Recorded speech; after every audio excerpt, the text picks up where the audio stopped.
Welcome to my very first stream. Excited and nervous, but more so excited.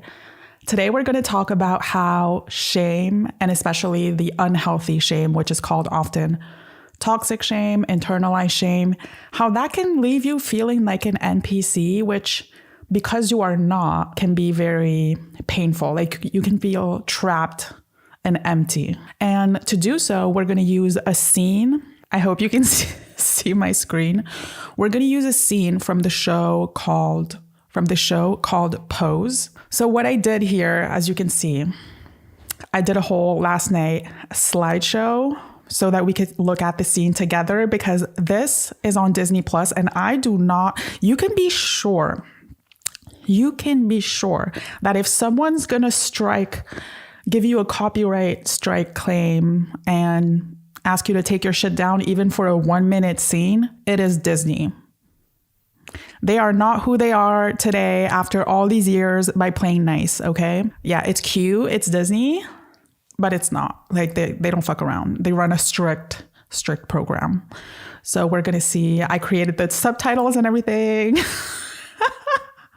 It was kind of fun to do, honestly. I felt like those people on Instagram who post those scenes through pictures, through carousels, it was fab. I was listening to music. Loved it. Just for context, I chose this scene because I watched season 1. I haven't watched season 2 yet this winter. And when this scene happened, and I usually don't do this, okay? I paused. I watched this scene again 3 times. And then I think that same night and the next day, I searched it up on YouTube and I wrote down the script, like the dialogue between these two. I think I wrote it down at least twice by hand, and I copied it again, like on my computer, like crazy stuff. And I kept reading it and I was like, okay, I can see why. It's a very beautiful scene. Even in the comments of the YouTube video, people were like, wow, such a beautiful scene, whatever. But I just couldn't understand why I had such a visceral reaction to it. Months later, now that I am doing a lot of research after a little depression that I have ups and downs like everyone. But this one was particularly rough starting this winter. And so I started really reading and researching about shame. And actually, let me show you a couple of resources. Everything, when we will go through this scene, every time I will talk to you about shame and tell you that, oh, this is how shame works, this is what it does, blah, blah, blah. I'm not just pulling that out of my butt. I don't know if I could say what words I can say on here, but here are the main resources that I've used so far. There's this book, I'm like 2/3 in, that I started like last week. It's called Healing the Shame That Binds You by John Bradshaw. Yeah, there it is. It's an encyclopedia on shame, basically. And the whole first half tells you exactly all the ways in which shame affects your life, which is, it affects essentially every aspect of your life. And the second half, which I started like 2 days ago, it's really half and half, is solutions, which I love, because it's like you have so many people. We often tend to like be really good at describing problems, but when it comes to giving solutions, like actual, tangible, enforceable, actionable solutions, it's kind of hard. But this is the whole half of the book is dedicated to this. I love it. So that's the first resource. And the 2 other resources that I really, that I'm going to use today are maybe sources that you should check first before getting the book, because they're easier to digest. And also they're on YouTube for free. Self-Compassion, An Antidote to Shame. 1.5 million views. Damn. Honestly, that makes me really happy. By Dr. Christopher Germer. So this one. And here you have like shorter or longer sometimes, but all of the work, I think Tim Fletcher I guess he's also a doctor, I think, a PhD therapist who specializes in complex trauma, just talks about shame a lot. So you have his videos here. I'm sure he has books and stuff. And also what I'm watching right now, and I'm watching it in little bits, because in general with these things, I would advise you to do with these things, and I would advise you to go slower rather than faster, because here, for example, the whole book is just like these little sections But each little section, then it's good to take a little pause and really just think about how this applies in your life type of thing. But yeah, what I'm watching from this guy, Tim Fletcher, right now, he was invited on Theo Vaughn's podcast. Does it have a name? It's Theo Vaughn's podcast. I don't know if it has a name other than Theo Vaughn's podcast, but yeah. I do enjoy when, I don't watch that much Theo Vaughn podcast, but when he invites therapists, it's really, I don't know, I kind of like the energy that he has with therapists. He's surprisingly vulnerable on those, and it makes for an interesting conversation. Anyway, so those are the 3 resources that I've been studying. And so those are the ones that we're going to use today to go through the scene and see why and how shame can really leave you feeling like an NPC of an adult. Like it's a lot. I've definitely been there. Basically, what's brought me here today is the fact that in the past couple of weeks, I've been studying shame, and this scene came to mind. And finally, I kind of had like this epiphany of like, oh, this is why I fixated on this scene, which I don't usually do, like copying the script and everything. Not that there's anything wrong with that. It's just not what I do. So yeah, this is a scene between these 2 characters. And this is from, actually for context, this is from the series Pose. Now Pose, it's a series that takes place and that is set up and that is made to give you a glimpse into New York's ballroom culture. It also, everything that happens in this series, it's late 80s, early 90s. Now, ballroom.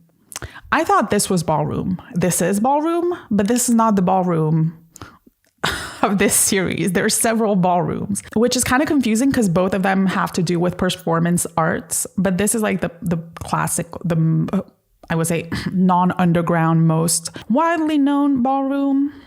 But the ballroom I'm talking about is this one. The one that inspired drag and voguing. If you watch Drag Race, you know, or if you watched Legendary, oh my God. Legendary gave me chills every season that I watched it. But yeah, so what is ballroom and why did they make a whole show out of it? Ballroom is this underground culture in New York. It comprised mostly of LGBTQIA plus Black and Latino people of color, essentially.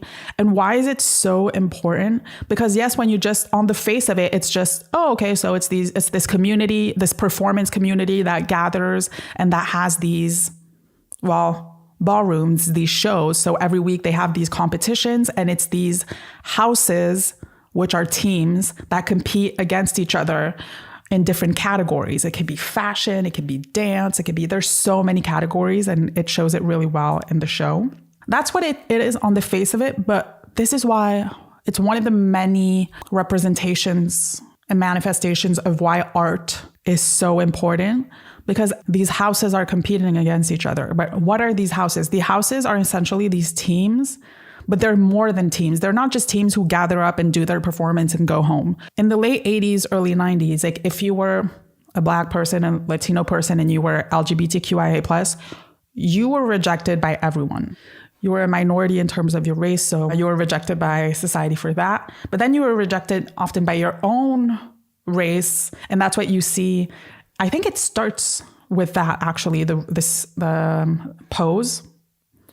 And you just see that their own families rejected them because they were like super homophobic. And so all these rejected people gathered together and formed houses and lived together in like these small shabby apartments, which you see in the series as well. They become families, basically.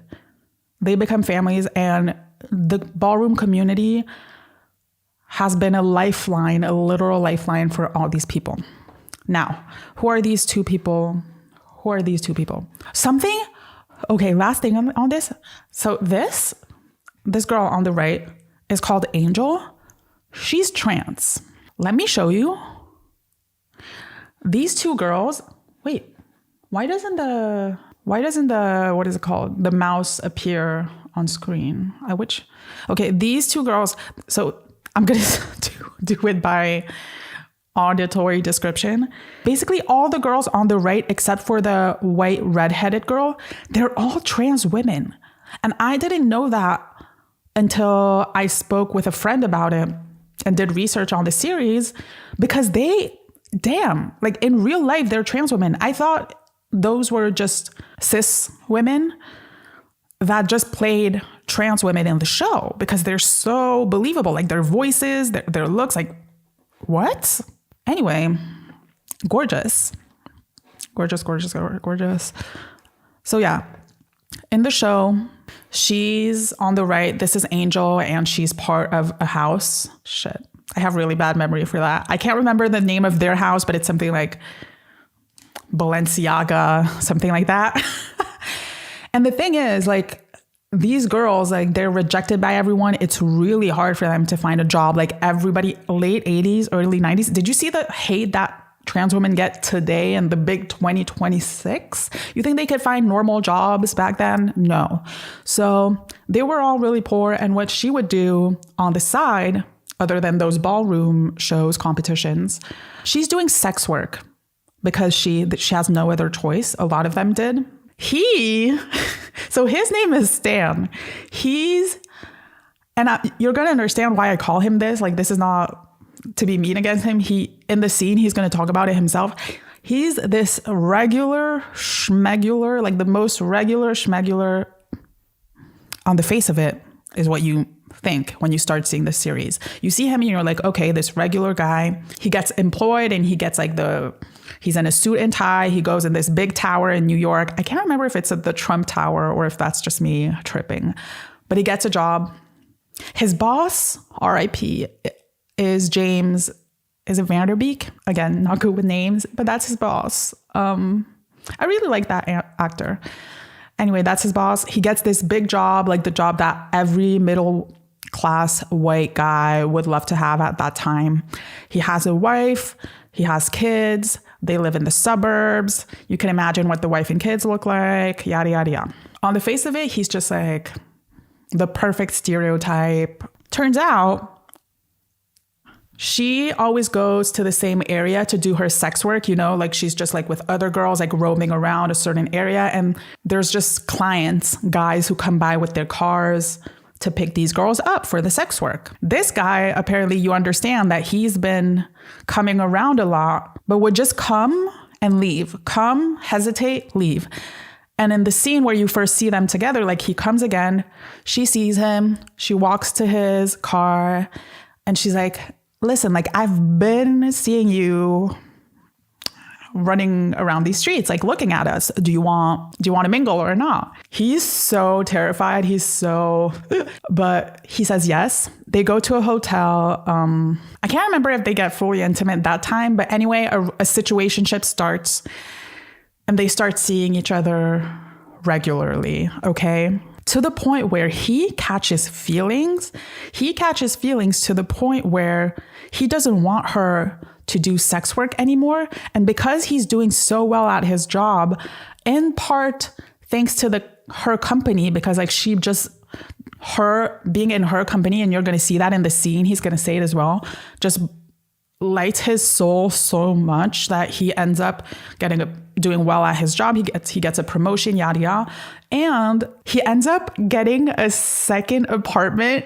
Obviously, nobody in his real life knows this, like wife and kids, nothing. This is an affair, obviously. But he ends up getting an apartment for her to stay in so that she doesn't have to do sex work, yada yada. And he's like, just stay here and I'll come by pretty much every night after work and just tell my family that I'm working late, whatever. So this, I think, maybe I got the timeline wrong, but anyway, this happens. And I think this is the point where he's kind of like telling her about this. The scene that we're going to see, let's start, is the point where she's like, why are you so obsessed with me? She wants to know what's up with him. Like, why are you giving me so much kindness, time, affection, and everything? So it starts here. I wish you could see the scene. Honestly, go look it up on YouTube because I could never do it justice you need to see the little pauses the little expression shifts. I love this scene. This scene is pure art. The script is amazing, but the acting too. Go see it. It's 1 minute 16, I believe, on YouTube. Go see it. So we're going to run it. I'm going to run it slide by side, and I'm just going to read it first one way through so that you can get a full picture. And then we're going to go back and dissect it and see how this illustrates how shame freaking steals someone's life entirely to the point where they feel like a hollow, non-existent NPC. It starts where she's like, what are you? And it's very important. When you feel like an NPC, you don't feel like a person, you feel like an object. So it's like, what are you? She asked the right question. There's a long pause. I'm no one. I want what I'm supposed to want. I wear what I'm supposed to wear, and I work where I'm supposed to work. No word encapsulates the essence of shame. No word can prove to you that someone is filled with shame. No word can be an indication that shame, whether interpersonal shame or societal shame, has effectively instilled and been internalized in a person than supposed to. Oh, I'm supposed to. I'm supposed to do that. Okay? Clue number 1. I stand for nothing. Oh, shit. I said I was going to go through the whole scene first before I do commentary. Let's start again. It's okay. First stream. Nobody's going to watch this. If you do, and if you're still here, thank you so much. Thank you. So, what are you? I'm no one. I want what I'm supposed to want. I wear what I'm supposed to wear. And I work where I'm supposed to work. I stand for nothing. I never fought in a war. I probably won't ever have to because the next one's going to kill us all. I can buy things I can't afford, which means they're never really mine. I don't live. I don't believe. I accumulate. I'm a brand. A middle-class white guy. Long pause. But you're who you are, even though the price you pay for it is being disinvited from the rest of the world. I'm the one who's playing dress up. Is it wrong to want to be with one of the few people who isn't?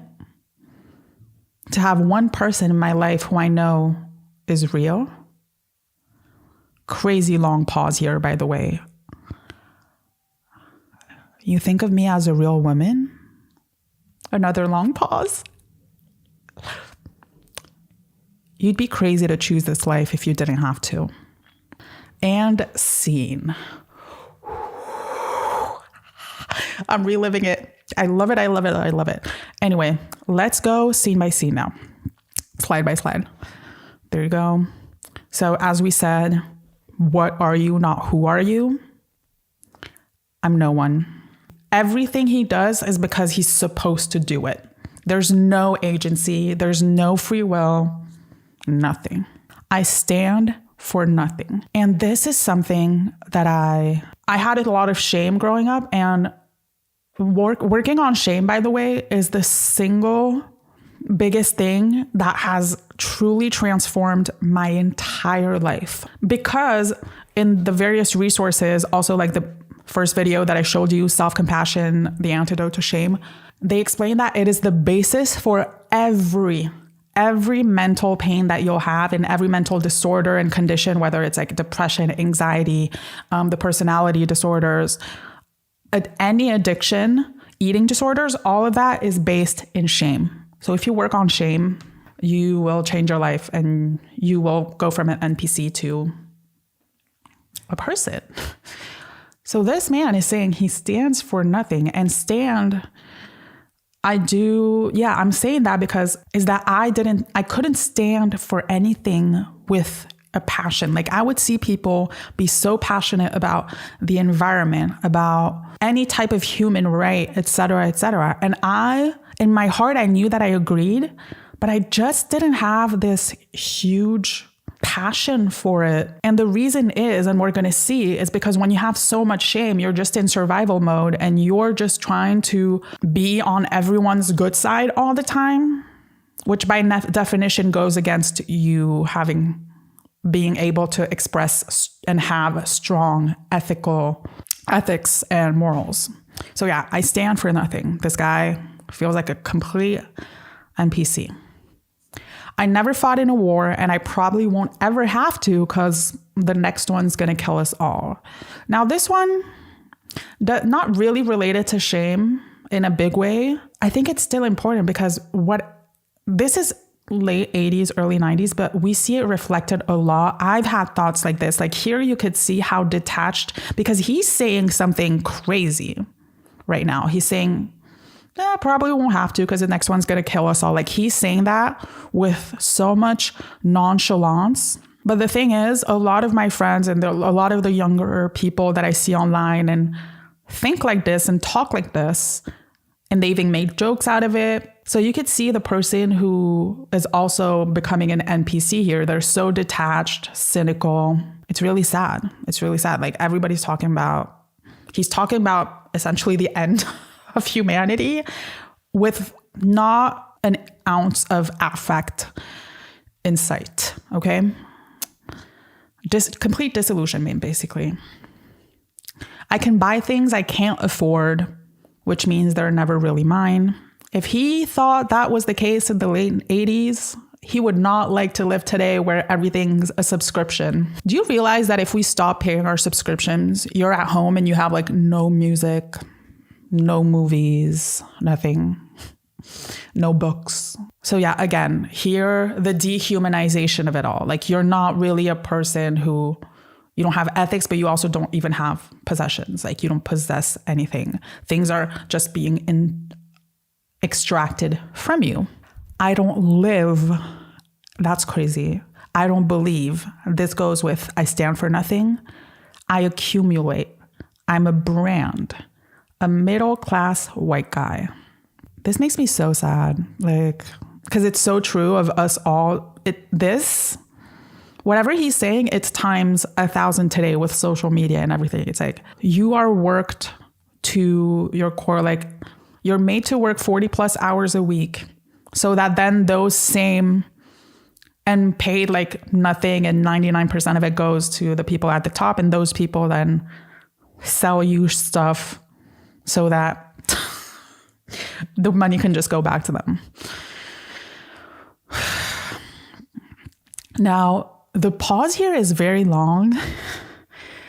And I thought about it and I was like, I think in that moment, she's like, damn, not only does he have more self-awareness that I ever thought a guy like him could have, he also has class consciousness, like because of who she is and what she is in terms of like her identity and all the criteria that she fits in. She's have to understand these things the hard way from a very young age. But seeing them being told to her by a guy who she thought didn't have a clue about all those things, it must be kind of destabilizing, unsettling. I really hope, by the way, sorry, but like that the stream is working. I'm trying to be zen right now in my life. So if it's not working, I'll just try again. That's the point of life. Anyway, let's go back in the scene. But you are who you are, even though the price you pay for it is being disinvited from the rest of the world. He's basically saying, you looked at shame in the face and you said F you. Because what is explained both in this book and the videos that I recommended is that shame, oh my gosh, it's everywhere. It's literally a pandemic. It's at the interpersonal level. It's in the family. Then it gets internalized by you. It's also at a societal and cultural level. Like, oh, this is what a real woman is. This is what a real man is and what they do. This is what a respectable person, these are respectable jobs. If you do these jobs, this is how you dress. Yada, yada, yada, yada, yada, yada. Anyway, it's a box. And every time that you're put in and every time you try to like stretch and you bump with that box, shame. So that's what he's telling her. He's like, you just took on all the shame and you were like, I'm breaking the box. I'm stepping outside the box. Yep. And you can put all that shame on me. It's not going to change a thing. She looks away because when in the series, you could see like the way her family rejected her and treats her. Like even at some point she has to like contact them again. They're awful. They're awful. Like they treat her like, it's so crazy. It's so crazy. Like for what? For what? For nothing. For nothing. Just because she said that she's a woman. They treat her like she killed someone. I'm not like, this was so powerful. You see this guy who's really just like, even physically and through the series, until now, you don't know, until this scene, you really thought that he was just like this basic middle-class white guy. You have no idea that he's actually been so introspective, self-aware and stuff. And this is so powerful. It's the late 1980s and this middle-class, straight, white guy looks at this trans black woman and goes, I'm the one who's playing dress up. Is it wrong to want to be with one of the few people who isn't? To have one person in my life who I know is real? Telling a trans woman, you're the one person in my life that I know is real. Art. Happy Pride Month, by the way. Something that's very important here is now it's the second part of this book. Self-compassion is the antidote to shame. That's the YouTube video, so you're going to see that. But something that he says that is very important in this book, shame is given to you by people, but the only way to fully eradicate shame that you internalize is also through people. And that, I don't know if that qualifies as a catch-22, but that is something that I am working on at the moment and that I am struggling with. Because in the Theo Von interview, for example, with Dr. Tim Fletcher, he's explaining a common response to people who have a lot of internalized shame. They're like, oh, okay, so other people have given me all the shame.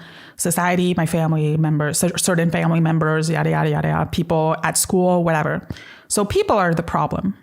So I'm going to isolate. I'm going to move houses, move countries all the time. And I'm going to isolate. No people, no problem. Right? No.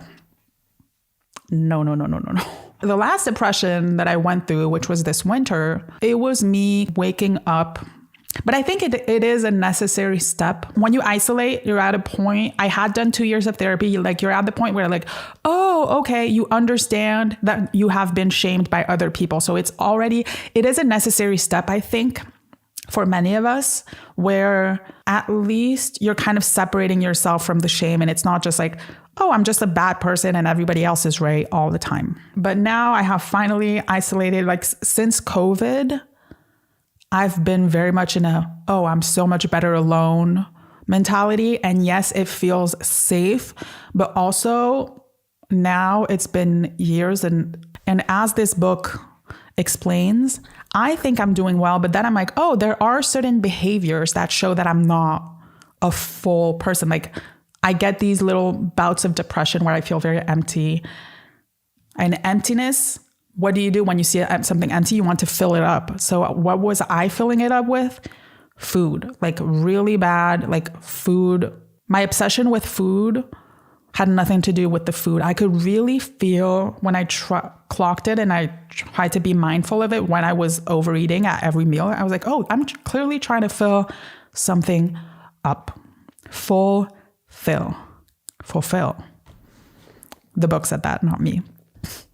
All of this to say, it is only through, even though it is people who gave you that internalized shame, it is also only through people that you will heal. This series is the perfect encapsulation of that, because that is what the ballroom scene is. To heal from shame, you need to have people around you, even if it's a little bit, even if it starts with one person. The more the merrier, obviously, the more the better. But you need to have other humans. We're all mirrors to each other. Like that's not just a saying. You need to have people who look at you and who say, no matter what you are, who you are, and just the real you, I'll accept it. The real you, without you needing to try to adapt fawn to whatever you think I like, or trying to mirror my emotions and everything. You with all of your flaws, all of it. You don't have to do anything or be anything, just you. I see you and I accept it. I accept it as worthy. I accept it as lovable. I understand Stan a lot because I had a lot of internalized shame, and I couldn't understand why I still have, I had such an obsession with RuPaul's Drag Race. I just loved it. I watched it and I could feel it regulate my nervous system. And now I understand. It's because I would see these people, and who existed so far outside the box that society tells you that you need to be in to not, or else you'll be a shameful person. And I would see them all be so extravagant and so out there together. And because they were so, because if it's one person, it's a freak. That's the thing with shame. It's not a freak. You think you're a freak. And then you just need, you literally need a couple of people who just look at you who's like, yeah, I get it. I like this, whatever. And all of a sudden it breaks the prison you were in. And that is why it is called pride, the gay pride, because nobody has been shamed like them. And still to this day, in some countries, I don't know what I can talk about here. I don't want to use gestures or whatever, but obviously the movement is called pride. It makes sense. So yeah, he's like, I'm the one playing dress up. Is it wrong to want to be with one of the few people who isn't, to have one person in my life who I know is real? This is the longest pause in the scene. She's just you could see she's holding back tears. And then the bouquet final, which honestly, any person criticizing trans people need to freaking understand this. You'd be crazy to choose this life if you didn't have to. The people who hate trans people, it's you think in a society that shames them this much, they would choose to go through all that mess for shits and gigs? Please. But again, what this says is, I see you. I just told you that I am the result of a life spent in shame, just fitting in the box. Because, it's a gift that turned out to be a curse, is what he's saying. He was born looking a certain way, which gave him the privilege of de facto being put in that box. Oh, hi, look at you. You fit in. You're white, middle class, blah, blah, blah, blah, blah. Straight, whatever. Look at you. You fit in. And so he lived his life like that. But clearly through this scene, you see that several times he has tried to stretch his arms, and it hasn't worked. Okay. So what looked like privilege and a blessing, clearly he understands that he's had immense amounts of privilege. That's not for debate. But he's understanding, it's actually I'm low-key, high-key in a prison right now, and I don't feel real. So yeah, that is shame in a nutshell. So I wanted to talk about this because you need to understand, and Tim Fletcher says it in the Theo Vaughn podcast. He explains people who have shame, a lot of people who have deep internalized shame, they believe that they're not, because shame compared to guilt is, oh, I did something bad. Shame is I am bad. So you feel like you, just as you are, you're not really lovable. So you have to do the most. You have to achieve, you have to make people laugh. You have to look as good as possible, yada, yada, yada. Also, and that is something that I used to do, the people pleasing, I couldn't, it was stronger than me. The irony of it is that the more someone was kind of opposite to me and scary and intimidating, the more it would trigger the shame and the more I would fawn, meaning that I would just as quickly as possible, try to look at, okay, what do they stand for? What are their opinions, blah, blah, blah. And I would just like mold myself every time. I think this is relatable to a lot of people. I could see it now. Now that I understand these things, like I look around and I see it. Yeah. These are generalizations, but with women, they're not allowed to feel anger, which is a self-protecting emotion. John Bradshaw explains. And so they become people pleasers, which then you repress that anger, and it leads to one, passive aggressiveness, which now you understand. It explains a lot. And two, depression, deep depression. With men, it's the opposite. A lot of men can't express sadness, and so they have anger issues. Also, yeah, the eating disorders, the addictions, all of that. I'm not saying, I also wanted to make a point. This is something while I was thinking about this stream and this video that I wanted to point out. This doesn't mean that you have to live a crazy life and like change your style and just be unique for the sake of it and be extravagant for the sake of it.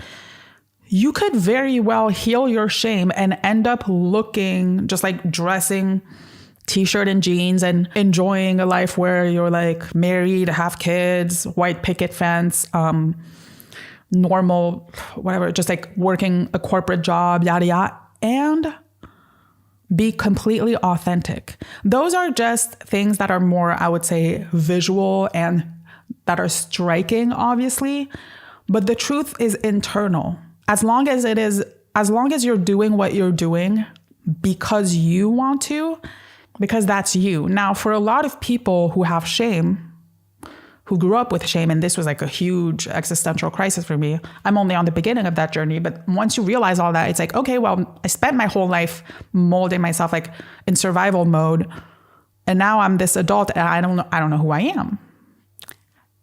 You don't need to have an answer to that. And it's not this answer of like, oh, like it's this, again, these are just symbols, signifiers. Like it's this style, it's this job, etc. It's more so who you are will show itself in the present. Who you are, honoring who you are means, okay, I go outside, I have a conversation with someone. This conversation brings up an emotion. I will honor that emotion. That is who you are. Like if something happens and it makes you feel sad, being who you are without shame means you immediately being like, oh, I'm sad right now, validating that for yourself. If it's safe and if it's appropriate, sharing that with anybody who's around you, sharing that with the person that's making you sad. That's what being you is. It's an ongoing process. It's not like we're visual creatures. Like I would love it to be just like, oh, me is like this haircut. And it's more than that. It's you validating your thoughts and your opinions and your emotions at all times. And that's a long process because once you get rid of shame, the only way to discover who you really are is to go out there, live your life, feel all the range of emotions and hold space for them. And that's really hard. And you're not going to be really good at it in the beginning. It is what it is. Like right now I'm doing this stream, and there's going to be some feelings about the fact that, oh, I use a lot of filler words. I went on tangents. This was boring, whatever. And no, I'm going to listen to those feelings and validate them and be like, it's fine. This is you working on your craft. And this is what it looks like. Okay. But yeah, this was such a beautiful scene to show you how shame can turn you into an NPC, how just one person seeing you can completely change that. Like that is the power we always see when we are shame-based. It's so easy to see the negative because we've also evolved to care more about the negative because that's how we survived as a species. But the true power of one person, when you thought you were alone, showing you that they see you and that you're not alone. Like I've experienced that. It's insane. It's a lot. And it's transformative in the way where, oh, you're going to sleep a little bit better. You're going to, like, for example, in terms of addictions, like I'm not really thinking about food like that anymore, which is the first time in my life. Okay, like my life. I still love it. I still love it. That's not going to change. But the way it was 24/7 and it felt like oxygen, and it doesn't feel like that anymore. I have a couple of friends and I'm already given the life that I've had where I'm just like moving all the time, yada, yada. And they're really good friends and I'm very rich for that. But I would, just like here we see in the series, like I would love to build a community and have like this group that I'm a part of and we're just here for each other no matter what and all that jazz, because I understand that that's kind of the point. And yes, it's supposed to be inconvenient and it's supposed to be uncomfortable at times. Like that's the human experience. And if you only let yourself have part of the human experience, like the other part is going to manifest in ways that are pretty destructive. So yeah, it's a journey. I think that's all for today. Okay. I don't know how to end these things. And I'm just really bad at ending things, like saying goodbye type of thing, which is why when I used to drink, okay, the only thing that helped me be social when I was younger was alcohol. And since COVID, I don't drink anymore. And it's not a coincidence. I've been a loner. But yeah, when I used to drink and be social, I was always the last one left at the party. Also, when I like hang out with friends or when I'm on a call, when I call a friend on FaceTime or whatever, like I can't. I will let it go so far. And that is something that I need to learn, but I will let it go past my point of enjoyment. So no wonder then I feel drained. And it's not because I socialized. It's because I didn't know how to say, okay, I've had enough. Let me go. But saying goodbye, it's the worst. It's actually the worst, especially if you know that you're not going to see the person for a while. It's so awkward. It's just awkward. But I'm learning that a true superpower as a human that you can learn is the power of standing with awkwardness. So here I am. I'm ending the stream. Thank you so much if you listen until here.